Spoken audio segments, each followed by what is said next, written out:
여기에서 사도는 레위 지파의 제사장 직분을 낮추신 것처럼 주 예수 그리스도를 높이십니다.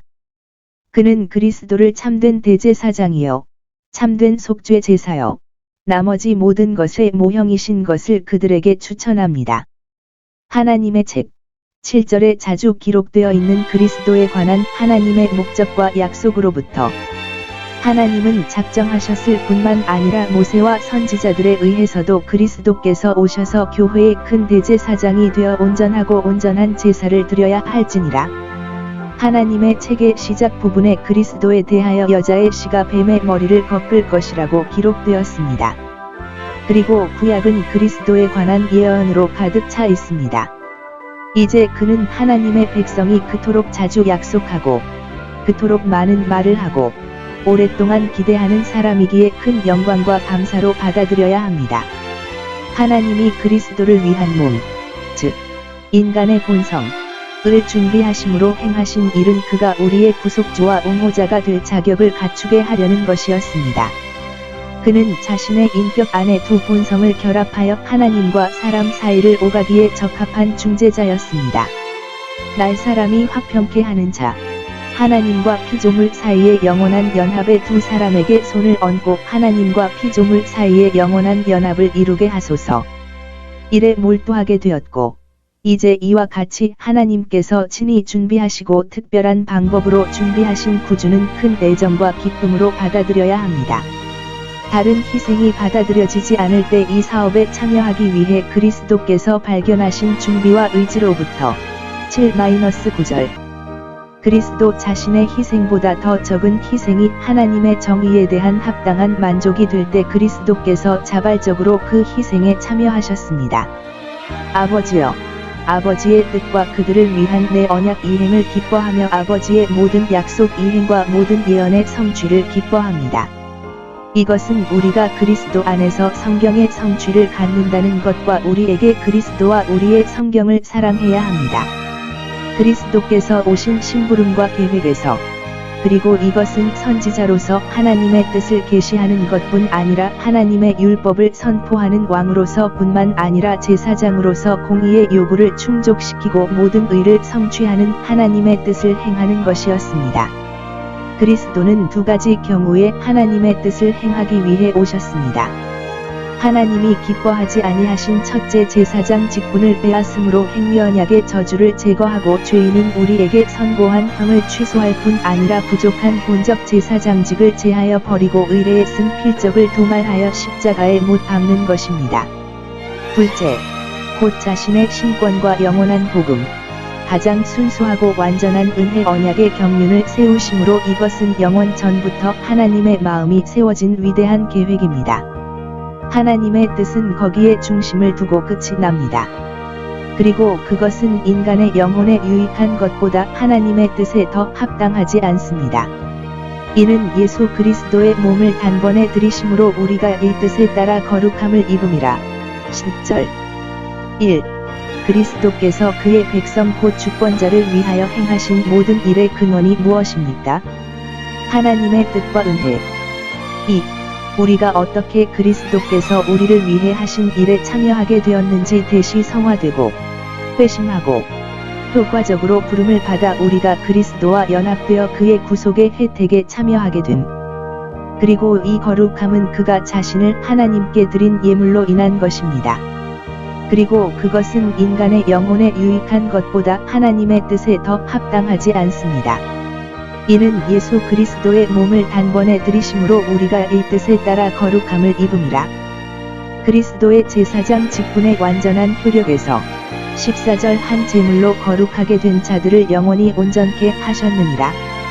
그는 죄의 모든 죄책감과 권세와 형벌에서 자기에게로 인도된 자들을 구원하셨고 또 완전히 구원하실 것이며 그들을 완전한 거룩함과 축복의 확실한 소유로 두실 것입니다. 이것은 레위인의 제사장들이 결코 할 수 없는 일입니다.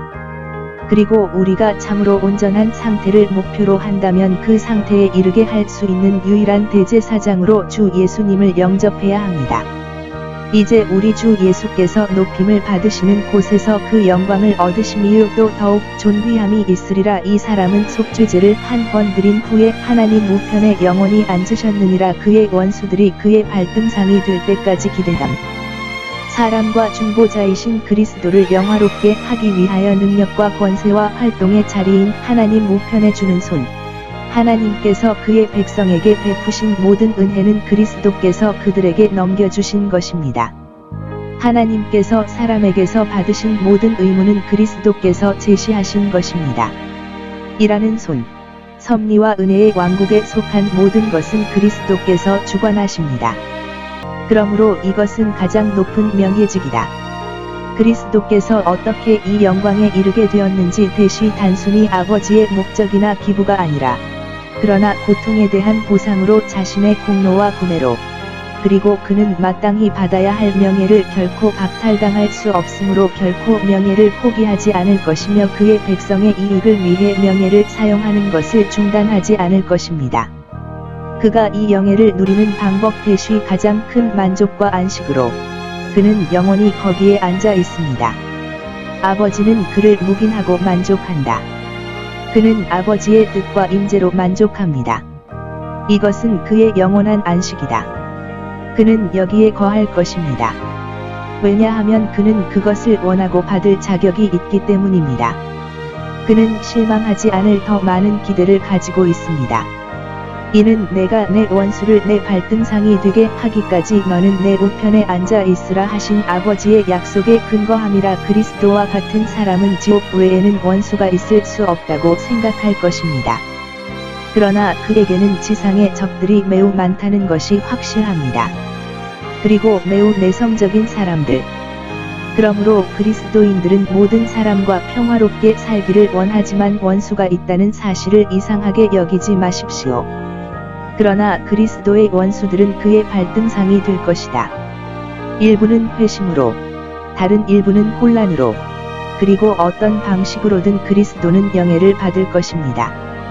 그리스도께서 이 사실을 확신하셨고, 이것을 기대하고 계시며, 그의 백성은 그것을 기대하며 기뻐해야 합니다. 그의 원수들이 정복될 때, 그를 위해 그렇게 하는 그들의 적들도 또한 정복될 것입니다. 그의 백성은 그것을 기대하며 기뻐해야 합니다. 그의 원수들이 정복될 때, 그를 위해 그렇게 하는 그들의 원수들도 정복될 것입니다. 그의 백성은 그것을 기대하며 기뻐해야 합니다. 그의 원수들이 정복될 때, 그를 위해 그렇게 하는 그들의 적들도 또한 정복될 것입니다. 사도는 성신이 경전에서 그에 관한 증거로 그리스도를 추천합니다. 이것은 주로 그의 굴욕과 고통의 행복한 열매와 결과에 관한 것입니다. 일반적으로 이것은 그의 만족에 기초하고 그의 피로 인공된 새롭고 은혜로운 언약입니다. 15절. 그 언약에서 하나님은 약속하십니다. 그는 그의 법을 그들의 마음에 두시고 그들의 생각에 기록하실 것입니다. 16절. 이것은 그들의 의무를 명백하고 쉽고 즐겁게 할 것입니다.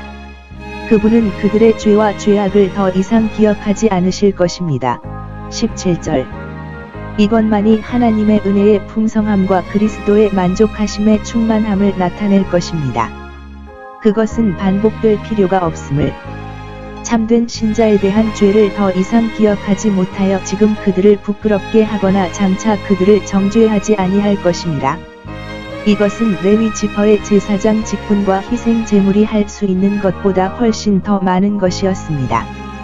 그리고 이제 우리는 서신의 교리적인 부분을 통과했습니다. 거기에서 우리는 어둡고 이해하기 어려운 많은 것들을 만났습니다.